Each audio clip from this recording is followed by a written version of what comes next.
This is the morning weather briefing. This is for Monday morning, the 15th of July. This is James Spann. We've got some pretty routine summer weather for the first half of the week. Hot, muggy, a few pop-up storms. However, rain chances will be increasing. Heat levels will be decreasing by Thursday, Friday, and the weekend. A pretty significant change by then. So let's talk about everything this morning. As we like to do, we start with the upper air look, and that's a pretty classic summer look. We have a flat ridge in place here across the southern states, the main jet stream, the mid-latitude westerlies over the northern states.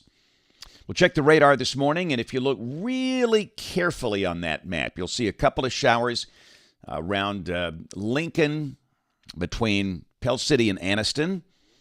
And looks like maybe a small shower in parts of Cullman, Blount counties. And again, not that much. But again, later today, we could see a few scattered showers, random and scattered.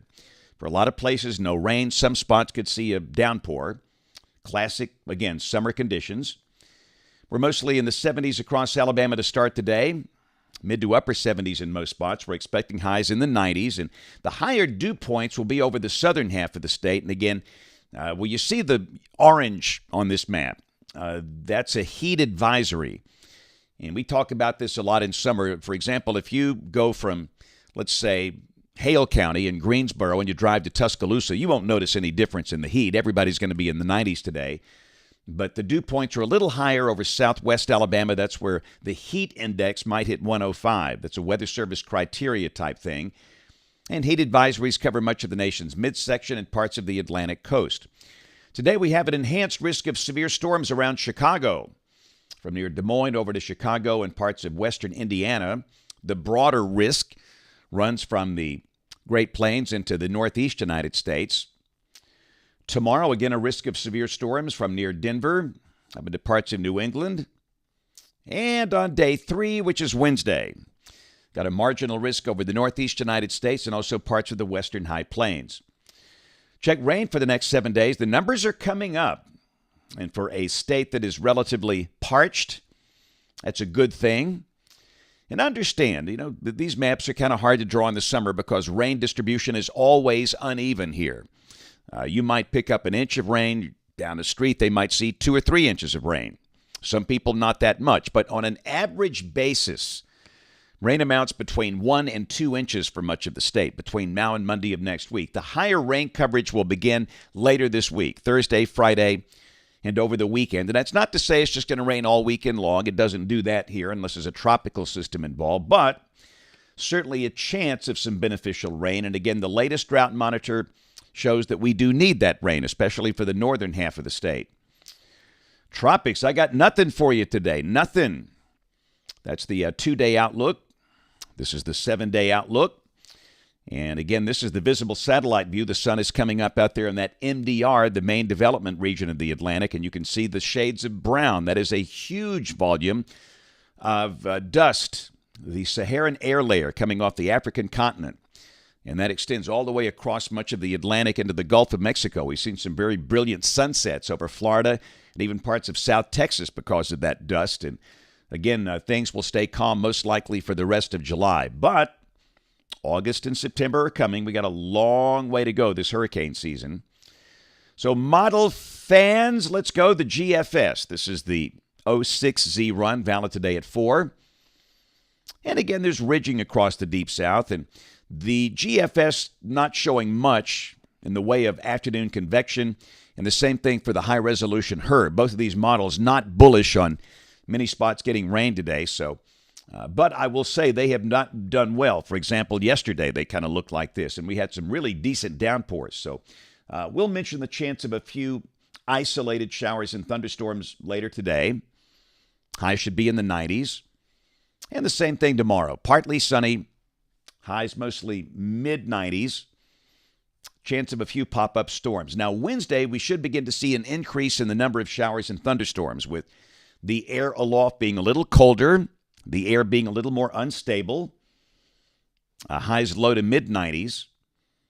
And then Thursday, we have a surface front approaching from the north, and that should bring a better coverage of showers and storms, especially for the northern half of the state. Highs dropping into the upper 80s and low 90s, and Friday looking relatively wet. Highs in the mid-80s for about the northern two-thirds of the state. That's way below average for this time of the year. And certainly a chance we'll see some beneficial rain. And again, the deal, rain distribution is going to be uneven, but it looks about as wet as it gets in summertime here. And for the weekend, this is Saturday and this is Sunday, we'll have a few passing showers and thunderstorms likely, occasionally cloudy. And again, temperatures below average with highs in the mid to upper 80s for much of the state because of clouds and showers. How about that?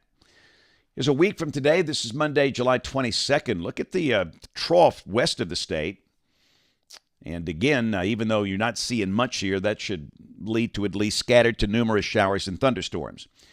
Let's go out 10 days. This is Wednesday, the 24th, Wednesday of next week. Again, troughing north and west of the state, and that looks pretty wet. And look at this. This is the rain for Birmingham coming off the European ensemble. Wow, the mean is over 4 inches between now and the end of July. And goodness, if we can accomplish that, that is some really beneficial summer rain. And going into August, which can be awfully scorching hot here, as we all know, good soil moisture is a really good thing because when you've got good soil moisture, a lot of the sun's energy has to work on evaporating that moisture in the ground, which takes away from its ability to heat the ground, which in turn heats the air. It can mitigate the chance of really brutal heat. Speaking of heat, here's a look at numbers coming off the NBM, the National Blend of Models. We've got mid-90s through Wednesday, 90 on Thursday. Then after that, 80s across the board. Wow, highs mid to upper 80s Friday all the way through Thursday of next week. And understand, of course, it'll be humid. This is not a big push of cool Canadian air. That's mainly because of clouds and showers. But hey, we'll take it one way or the other. And the latest 8 to 14-day guidance, this is for July 22nd through July 28th. Nice to see blue on that map. Our friends in Texas will love that look. Around here, temperatures a little below average for the northern two-thirds of the state, maybe a smidgen above average down to the south. Here's a look at some of the summer soakers yesterday. Classic summer picture right there. If you're underneath that downpour, you think, hey, man, the chance of rain ought to be 100%. But if you're just to the left and the right where the sun is out, you think the chance of rain ought to be 0%. That's what we mean when we say scattered afternoon showers and storms. And underneath some of those storms, it got windy. Goodness, look at this. This was down in northeastern Chilton County yesterday. Our weather watcher down there, our sky watcher, Justin Gentry, I think he had a peak wind gust of 48 miles per hour, so very gusty. But once the showers ended, the sunset was nice last night. That was taken down in Monroe County. Anytime you've got convective debris, those high cirrus clouds left over, that makes for a very nice sunset. We certainly had that across the state last night. All these shots were just gorgeous. And for our friends on the Gulf Coast, it was a great weekend. And they also, for those in Pensacola, enjoyed the Pensacola Beach Air Show, where the Blue Angels and others put on quite the show. That was taken yesterday. I know the crowds were swelling down there, but that was a whole lot of fun. A lot of folks sent those videos in. It's always great to watch the Blues in action down at Pensacola. All right, so let's check the schedule. Tomorrow I'm going to be in Cullman County at the Fairview Senior Center. Get to see a lot of senior adults this time of the year with school being out.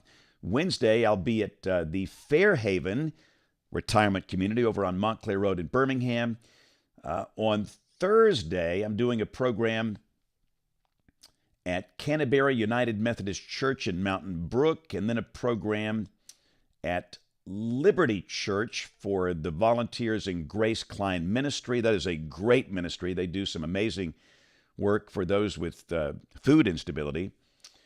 Friday, going to be in Sylacauga for a summer program there for kids at the Recreation Center. And I don't have the details on the book signing Saturday. We are going to have one this weekend on Saturday. And I don't have details. As soon as I have that from the publisher, we'll pass that along. Don't forget Weather Brains, our show that we do every week for weather dweebs, geeks, nerds, dorks, and weenies. That's tonight at 7 o'clock on youtube.com/weatherbrains. But, of course, most people listen to the audio podcast. That'll be out late tonight.